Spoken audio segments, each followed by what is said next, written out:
Hello homies, today we hang out with homeopath Jennie Hoglund. Jennie combines her unique skill set of mindset coaching along with her homeopathic practice to get the best results for her clients.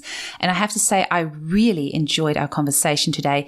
And I think the people who are going to benefit from this episode the most are the hobby homeopaths who maybe are doing, a consult here or there, but might have some limiting self-beliefs that are stopping them from doing homeopathy full-time and perhaps living in their passion, living in their flow, and really creating the life that they want.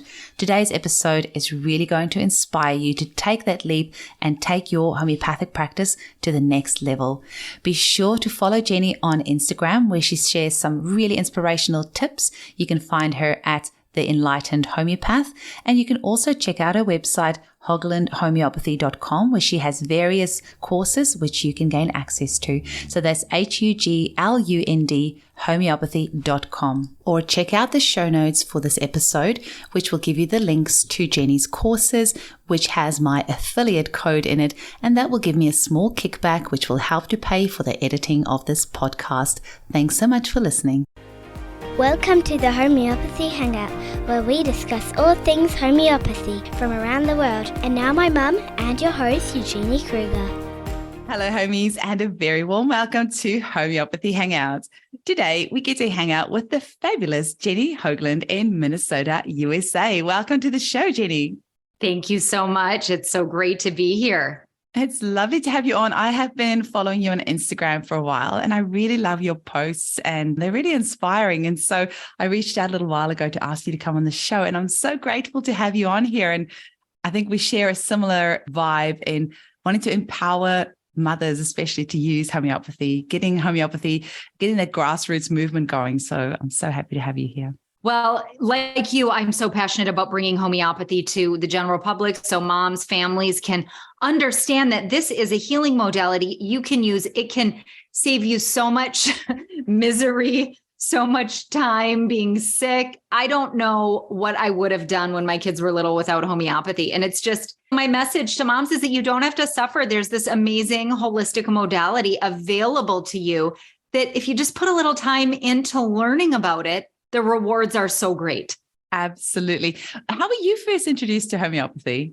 I actually picked up a remedy randomly at Whole Foods. I had really bad hay fever one fall. I've had hay fever my whole life, and some years it's worse than others. It is a lot better now, especially after constitutional care, obviously.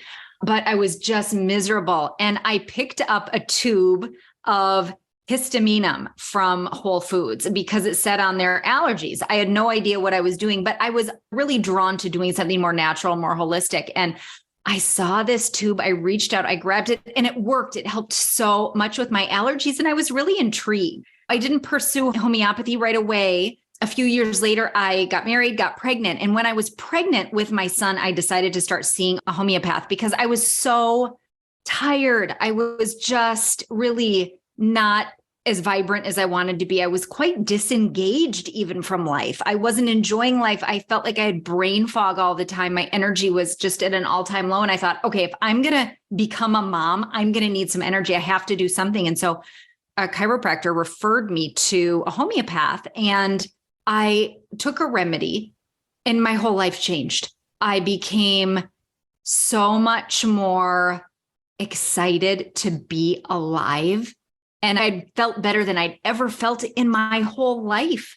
And so I had to find out more about homeopathy. And within a few years, I had decided to enroll in homeopathy school.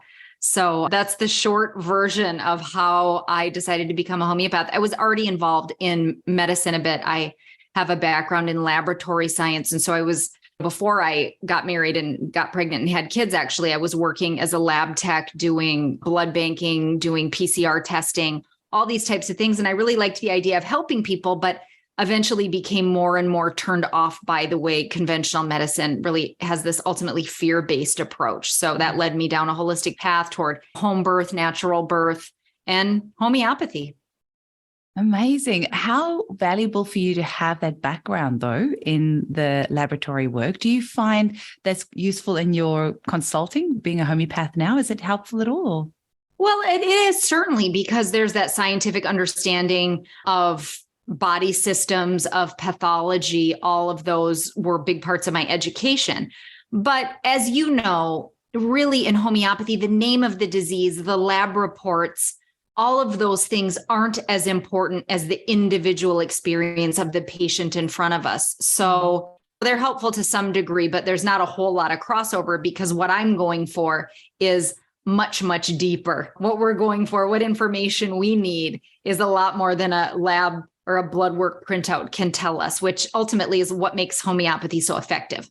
I'm just thinking I don't know if you've done much of Ton Janssen's courses, but a lot of what he does is actually based on blood work, and he will give remedies in potency. Say, for example, if the vitamin D shows up really low on the blood work, he'll give vitamin D in homeopathic potency, in ascending potencies alongside the supplement itself to help the absorption. So I guess it is quite good in that way if you're using the Ton Janssen approach and you know how to read the blood work, although it's not. Well, like I've been asking my clients more and more these days for their blood work reports, because they often have their ranges in there. And so it's not like hard to read as such, because you've got the ranges there. But then I guess the behind the scenes interpreting of it all, that can be quite tricky. Well, yeah, in classical homeopathy, we are looking through the lens of what is the patient experiencing. And so in my opinion and in my practice, those things aren't irrelevant, but they're not the most important piece. That's not the way I practice homeopathy, but that is very intriguing. I'd love to read more about it. There are all sorts of different ways people are applying homeopathic remedies. But in my opinion, practicing homeopathy means adhering to the principles outlined in the organon, right? Practicing classical homeopathy is observing the patient. The patient, to me, is the most important part, the patient's experience, their individuality in that way. I completely agree with you. I think with interviewing all these different people on the podcast, homeopathy is just so vast. It's just so incredibly vast, hey? But yeah, at the end of the day, like you say, it's the patient in front of us, their unique experience of what it is that they're going through that really we look at. You do some coaching as well, from what I've seen on your Instagram page and on your website as well. Can you tell us a little bit about that side of things? Something I found to be really common among homeopaths and human beings in general, really, is this tendency to feel like we're not good enough, this tendency to want to hide. And it's especially common in homeopaths, because homeopathy was sort of born into controversy and born right into a fight, sort of. Yeah. And it's been this dynamic of we feel like we have to prove ourselves, or we have to convince people that homeopathy works. And so I'm really passionate about helping holistic practitioners and homeopaths bring their gifts to the world, because it's a really human thing. And it's really common, especially among homeopaths, to want to hide, to want to stay in the shadows, to feel icky putting ourselves out there, to feel like we're not good enough, to feel like we have to convince people, because as you know, homeopathy was sort of born. Yeah. Homeopathy was sort of born into a fight, right? Like it's been conventional medicine since homeopathy, since the beginning. And so there's this energy of like being defensive, or really gauging our experience as homeopaths through the lens of like what people might think of us. And practitioners in all modalities, all holistic modalities especially, do this, because there can be this experience of being ridiculed, being looked down upon, being a snake oil salesman, da, da, da, da, da. But I don't focus on any of that. I don't pay any attention to any of that. I do not explain myself. I do not convince anyone that homeopathy works. I talk about how homeopathy is amazing, what I really love about it, why I do it. I talk about the progress that homeopathy has made, and I help practitioners find their footing and connect with their higher selves, their bigger sense of purpose, so that they can be more free to bring themselves and their work into the world. Because we can wait and we can procrastinate and we can hide because we are indulging our own limiting beliefs. Or we can go ahead and say, yeah, you know what, I'm scared. Yeah, I feel like a piece of crap that nobody's going to like me. Yeah, I feel like I don't know what I'm doing. But I'm going to take the first step into seeing who I can help, because that is more important than my delusions, right? We call it the delusion in homeopathy. My delusion that I'm not good enough, my delusion that people won't like me, my delusion that I have to wait until I've taken 10,000 courses to be able to speak out. We're just going to do it scared. We're just going to do it now because the world needs us. Now is the time for us to step out and say, hey, I can help. No matter what, even if we feel scared. So a lot of my and that's, that seems like a very aggressive, harsh approach. I'm not that harsh and aggressive in my coaching. We really take the time to work through a process of uncovering what's going on, learning some ways to kind of cope with these voices or these, again, to use that word, delusions, limiting beliefs. Yes.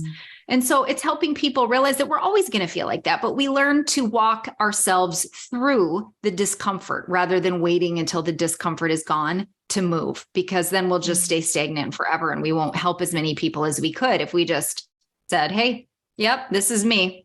This is what I got.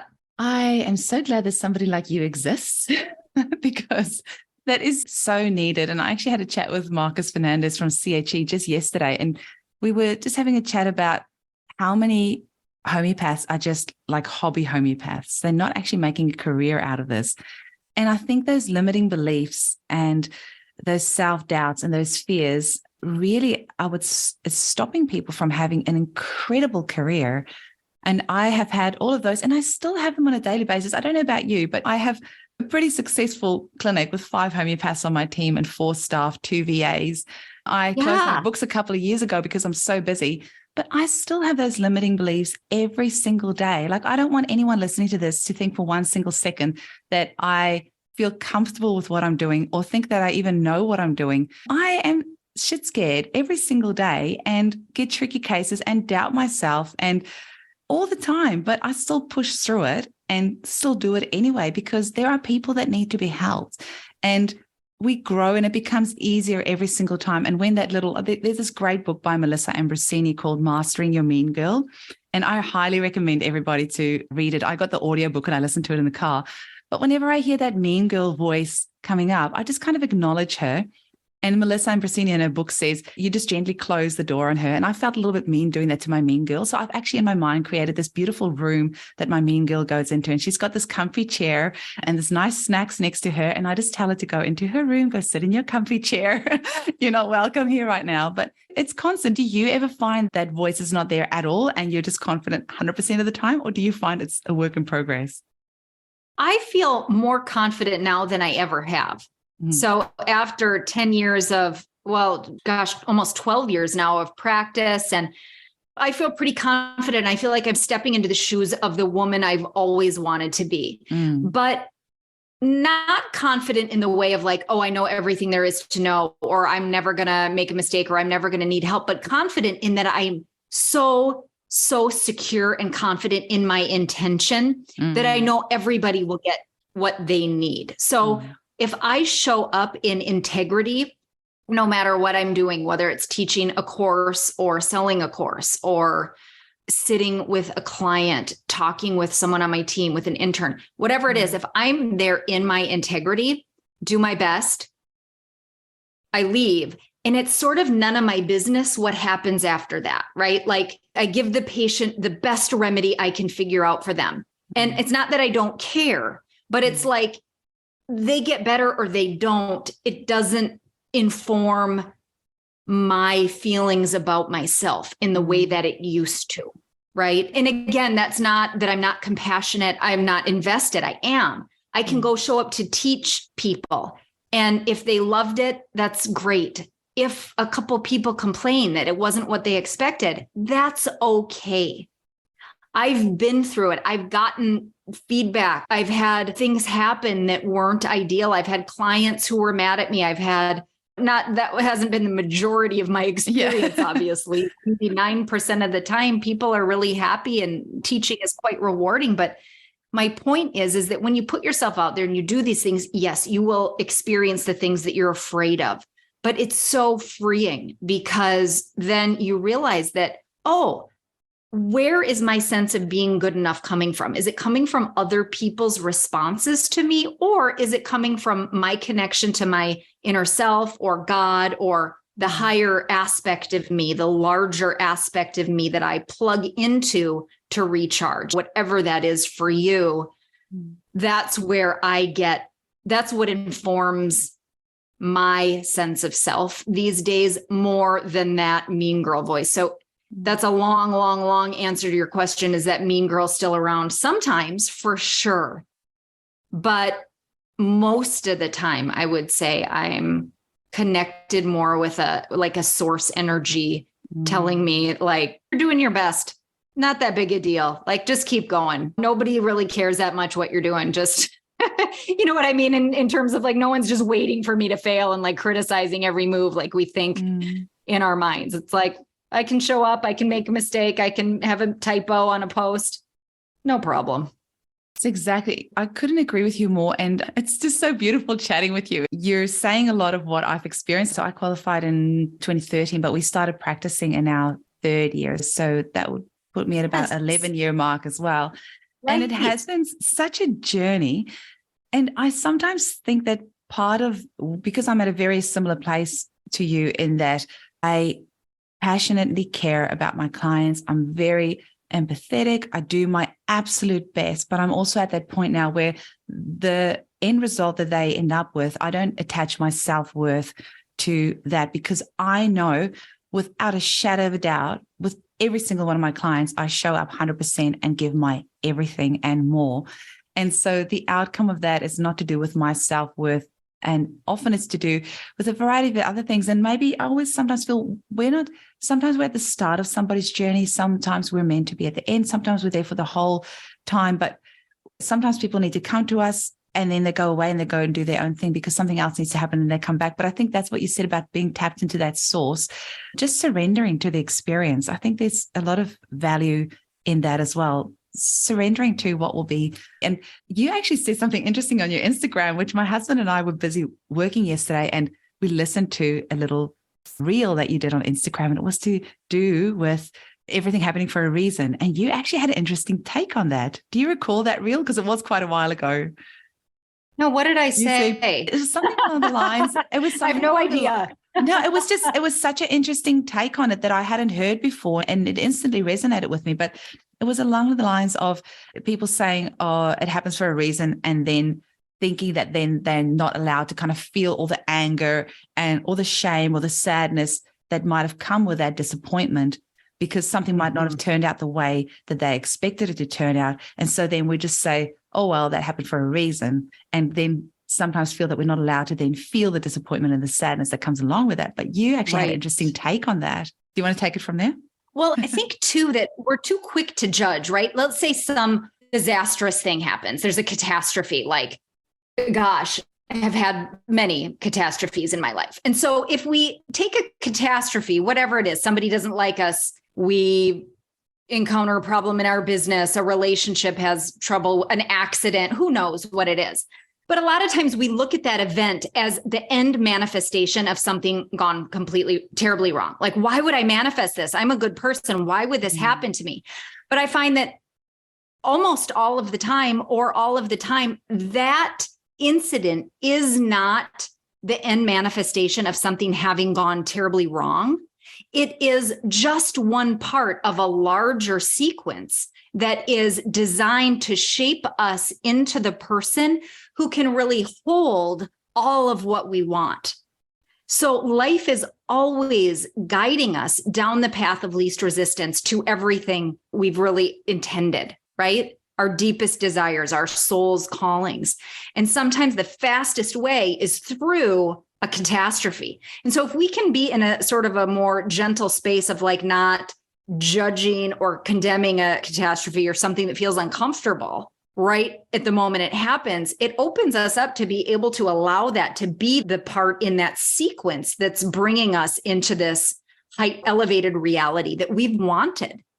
It's not a new concept, right? You hear Rumi talking about the guest house, let the feelings sweep all of the debris out of you, or whatever that poem is. And I had a colleague who would hand out a snippet of a writing from Rainer Maria Rilke, a poet in olden times.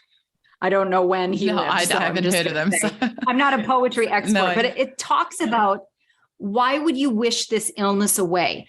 Let yourself have your whole sickness, because this is the way the organism frees itself from what is unwanted. And so that philosophy, let that uncomfortable thing happen, ties into homeopathy, because it's like, let yourself have this whole experience of illness, whether it's in a mental, emotional, or physical illness. There's something in it for us. And so understanding that has been the most important piece of my homeopathic practice.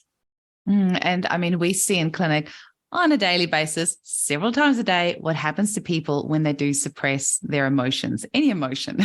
Yeah. It's just sitting with being able to experience the full spectrum of human emotion and human experience, and not labeling one as good and one as bad, I think is very important. That's so much about what the mindset work is that I help people with, as in addition to homeopathy. A remedy can help, but it's not going to make all your problems and feelings go away. We need to learn to expand our capacity to be in the human experience, because society today tells us anything that makes you upset, you need to have a fit and complain about it.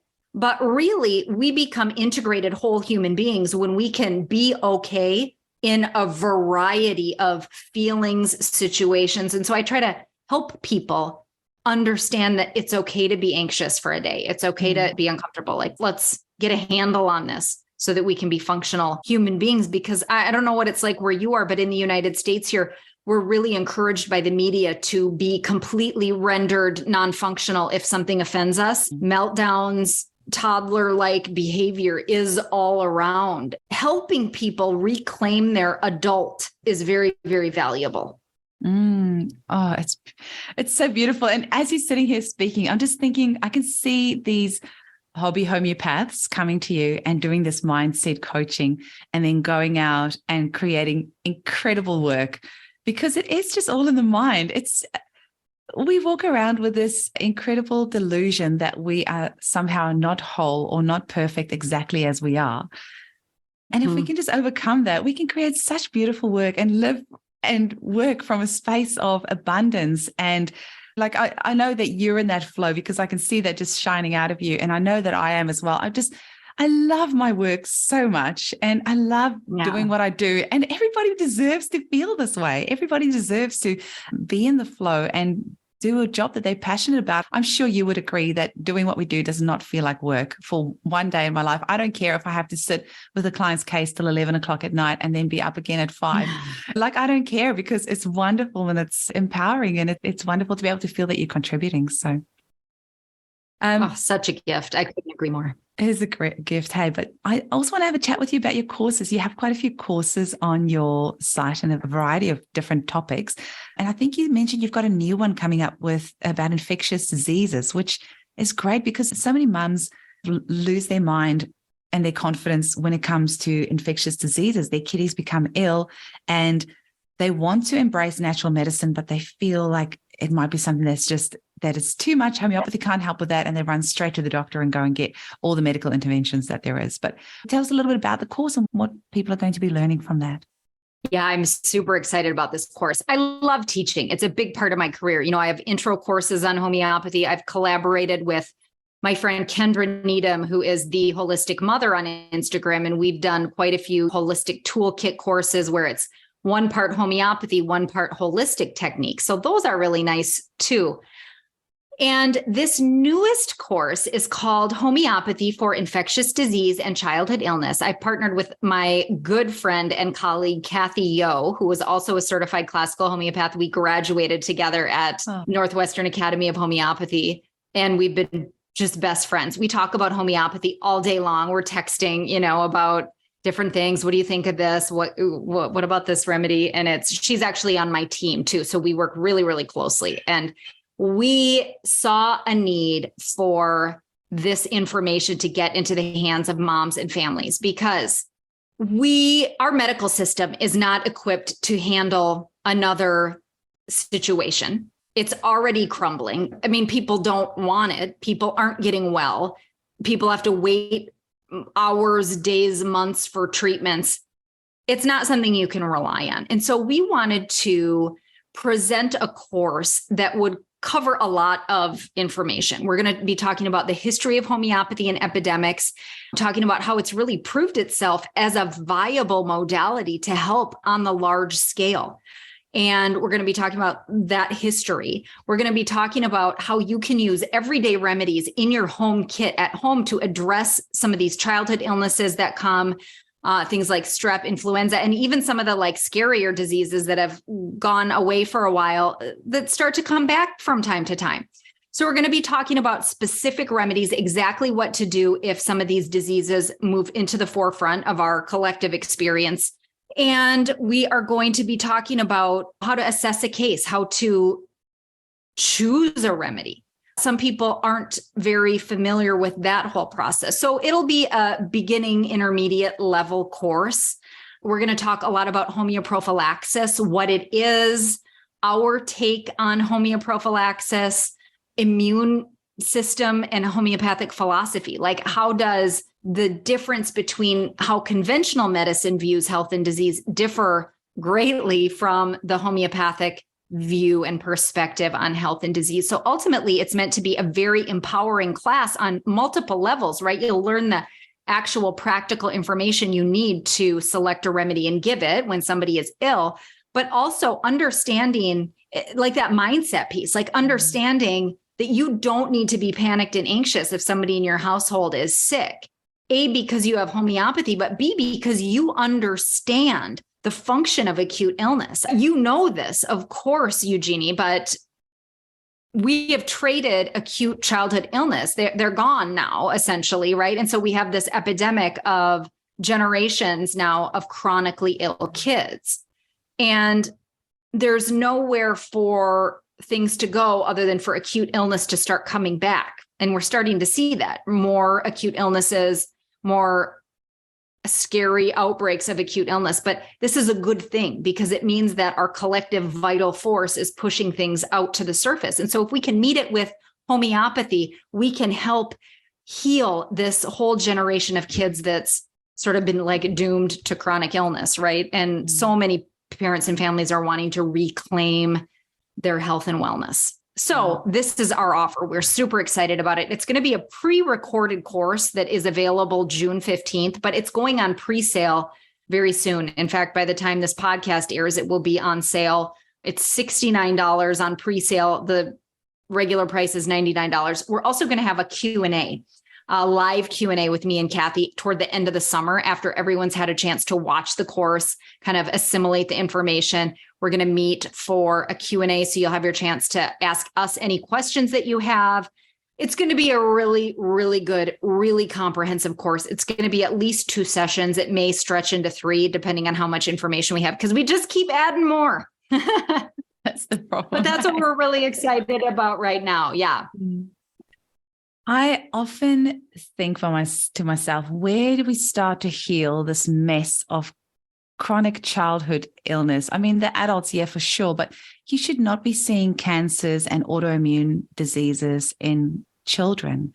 It just should not be a thing. So where do we go and heal all of this? And I mean, the answer to that is huge. And we can never nut that out in even 100 podcasts, really, of everything that needs to be healed on this planet. But I always think the one thing that we can really do to make a difference is to empower mothers. Because I think so much of the mess that we're in happens because mothers are anxious. They do not feel empowered. They have been told by the media and by their doctor and by their auntie and by everyone around them that they do not know enough and they need to go and search outside for help, that they do not have that knowledge and that intuition on the inside. And I'm sure that you'll agree with me that I think what your mission of empowering mothers and mine is very similar. And I think that if we can empower a mother to get back in touch with her intuition, to give her back that confidence that, yes, you do actually know a lot more than what you give yourself credit for, and you are actually the most qualified person to care for your children, I think a lot of this mess that we're experiencing at the moment is going to go away. I think so too. I think it starts by don't go to the doctor unless there's a medical emergency. right? Mm. We're almost trained to run in for a fever. Oh, I got to run in. I got to check for an ear infection. I got to check for strep. I never took my kids to the doctor. They've been to the doctor a handful of times in their life. They're 16 and 14, and they have never had antibiotics. I would give them antibiotics if they needed it, right? If they had an infection but if their throat hurt, I didn't run them in to get them checked. I'd ignore, no. So this is not my official advice to people to ignore your illness and not go to the doctor, because that would be, I could get in some trouble for saying that. But this idea that we always need somebody outside of ourselves to tell us if we're okay. Am I doing an okay job? The conventional medicine exploits that. And it says, well, no, you're not doing a good enough job. You're going to kill your child. That's the thing that they say. Your kid could die because you didn't do what we said. It's this authoritarian approach that preys on our deepest fears. And so my experience was just stay out of that system as much as possible. Don't go and pick and choose what you're going to do. If you can avoid that system, my experience was that was the key. Now, some of us do need to navigate that system, right? Because we do have chronically ill kids or whatever the case. Then it's so important to cultivate that trust within ourselves and to learn about another system of medicine like homeopathy that we know will be there for us. Sometimes we need to use conventional medicine, and that is okay. It's not impossible to be well while using conventional medicine, but the key is to be able to confidently advocate for our instincts and our, what we know is best for our kids, I believe. Absolutely. And like you said, if you do have a chronically ill child and you have to go through that system, that you are empowered within yourself to ask questions, or if there is advice given that doesn't sit right with you, that you continue asking questions and don't just take things at face value. I mean, one of my clients, Jessica Gilbert, she has got a business also called The Alternative Path, and her daughter was expected not to live. And then once she lived past one, they were like, well, she's never going to be able to walk or talk. And, she's doing so many of these things because Jessica just never she just never bought into that system, and she always knew that was more. Now, she didn't just use homeopathy, she used a whole variety of other natural methods as well, but that was one mama that so tapped into her primal power and her inner knowing and just never took no for an answer, and her child is thriving now, which is amazing to see. But I think if we can just get more empowered mamas that are not anxious about every tiny little thing, that, like you said, not running to the doctor for every little thing. I mean, my kiddies are 11 and a half and 8 and a bit, and they've also only been to the doctor a handful of times, never had antibiotics, never had vaccines. They are so healthy. It's just the most amazing thing. And when they do get sick, they bounce back within a day. Like nothing really turns into anything because we've laid the groundwork from such a young age. And it's never too late. If you have had a child that was born via C-section, formula fed, and antibiotics from birth, so much we can do with homeopathy to heal that. Oh, it's so true. And I find so much is tied into mom's viewpoint and how we are viewing our kids. When we see our kids through the lens of fear and illness, they are sicker. But when we see our kids through the lens of wholeness, wellness, vitality, it helps them to be healthier. Energy flows where attention goes, right? So if we're focused on everything that's wrong with our kids, it's going to be amplified because they're so energetically hooked into us. Very often in my practice, when mom comes to me and says, I'm at my wit's end, I spend every waking minute of my life trying to help my child be well, they're chronically ill, I say, yeah, I can see your child, homeopathy can help, but you also need to come because this is a whole family dynamic. This is a energetic interplay between mom and child, not in the way that it's mom's fault, but I mean, we're so invested in our kids, we can't not be involved. So by seeing mom and child for constitutional care, we're able to really help everybody in the family, because when mom is feeling her best, then the child will have energetic permission to heal. It's very often that the kid won't get a lot better until mom's state is addressed, in my opinion, in my experience. Yes, yes, and yes. And Amy, who my clinic manager, and I were driving into work today, and literally that was the first conversation when she hopped in the car. I was like, I'm just mulling over in my head this family that I'm treating. I'm treating the 3 children for the past year and a half for a whole variety of tics and twitches and all sorts of mental, Sure. emotional things. And the mum refuses to come and see me. And I keep saying to her, I've said to the mum so many times, you need to come and see me, but she's just so resistant. And you can just see that the block in these children's healing is that the mother refuses to look at what she needs to heal in herself. And that's also, I guess, where that surrender comes in, because me a few years ago this would have bothered me, and I would have really tried to convince her to come and see me. Whereas now just surrendering to the fact that she has got her own journey that she needs to go through. When the time is right, she'll come and see me. Yeah. Jennie, talk to me about your mantra in homeopathy and in practice, and your maybe some lessons for life that you want to leave our listeners with. I would say my mantra is keep it simple. For homeopaths who are practicing, it can be overwhelming because there's a continually growing body of homeopathic remedies. With these conferences, we're encouraged to learn about these types of remedies and these types of remedies. But what I find is that 95% of the patients in my practice need a polycrest or something within 200, 250 remedies. It's very, very rarely the case that someone needs a remedy made from a meteor or a lobster or whatever the fantastic remedy of the day is. And so my mantra of, it's very simple. Homeopathy is easy. Let's just see what's in front of us.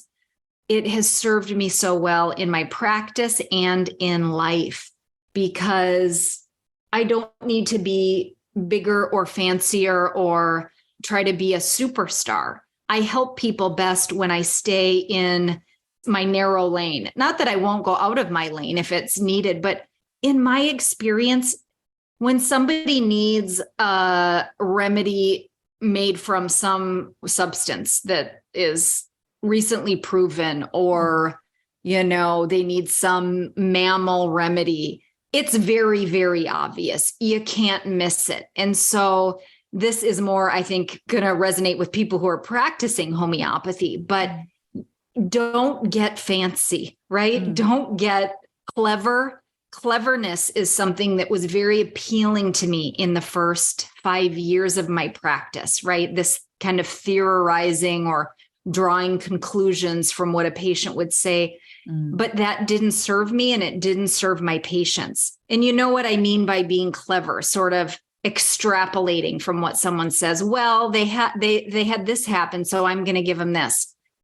No, we ask the patient what they experience, and we don't consider anything but what the patient says, right? We observe them too, and we take all that into consideration, but letting go of cleverness or this need to be special or better than anybody else in my practice or in my prescribing has brought this ability to connect with something greater than myself that helps guide me. When I'm taking a case, I can feel where to go. I can hone in on the essence of what's really happening, what's really the, what does Kathy call it? The area that's easily jiggled in them, the sensitive spot. And when you can understand what that is, what's that core sensitivity in that area that everything in their life is set up around, combined with obviously symptoms, repertorization, a thorough understanding of the whole case.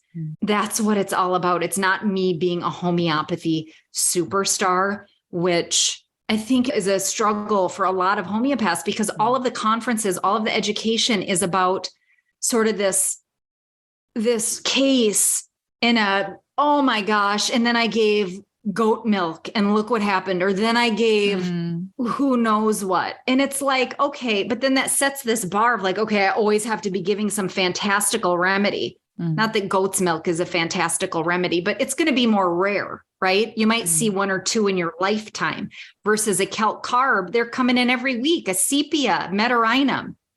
So to get really comfortable with being very plain in my prescriptions has served me very well. And don't you think, I guess at the end of the day, a lot of that comes back to self-belief and self-confidence as well, because if we keep looking externally at what others are doing, and we get that bit of that FOMO, fear of missing out. Oh, what's that? Oh, I should be doing that. But if you're actually centered and grounded, and this kind of ties in with mothers and mother intuition and us as practitioners and people in general in life, if we are self-assured, we've got self-love, we are confident in ourselves, and got good self-worth, that at the end of the day, you become unshakable. And it's funny because both of us at the start of the podcast, we were like, oh, what should we talk about? And we're like, oh, we'll just wing it. Because I think both of us have that, we're at that place, and maybe personally and professionally, where we feel comfortable with where we are. So we don't feel like we need to necessarily prepare for weeks beforehand. Or we're just quite happy to just turn up, be ourselves, and see what comes out of it. And I know when an hour has gone by, and now another hour could go by, and we're just gabbing the day away. Exactly. And I think that's what my hope is for mothers in general, but actually just the human race in general. If all of us can speak our truth, be confident in who we are, know our self-worth, and be unshakable, then everything that's just happened the last couple of years in the world wouldn't have happened, because we would know who we are and be unshakable and not let other people boss us around. Yeah. Oh, it's so true. Yes. Let's hold a vision of that world coming to be. Absolutely. Sounds amazing. Now, where can our listeners get hold of you and your amazing courses, and tell us your Instagram handle, because you've got some great content on there as well. So how can people get hold of you? You can find all of my information on my website, which is hoglundhomeopathy.com. My Instagram is The Enlightened Homeopath. And then I'm on Podia. That's where I host all of my courses. So jennyhoglund.podia.com. And I can send you all those links to share with your listeners. Amazing. Actually, another homeopath recently told me about Podia. It's a great platform. And actually, I might just do a little shout out for any of the homeopaths out there who are maybe, you know how sometimes we can have that analysis paralysis, and sometimes a new homeopath can be prevented from starting their practice because they think, oh, the IT side of it's too hard. I don't know how to set up a site. But Podia is so easy. So don't let it really is. Yeah. If a website is what's holding you back from getting yourself out there and practicing, go check out Podia. It is so good. It's really nice. Mm-hmm. And I also want to say that, back to the topic of case conferences, right? It's normal that we would have special cases with sort of fantastical remedies. Nobody wants to come to a conference where the practitioner is presenting 10 to 20 cases of calcarb over and over, right?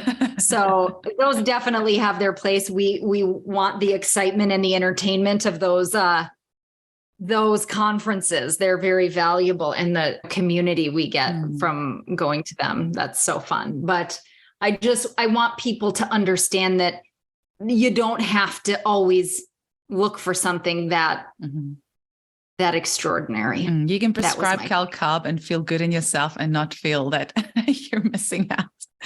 Yeah. And it'll happen too that you get like 10 people in a row that need the same remedy.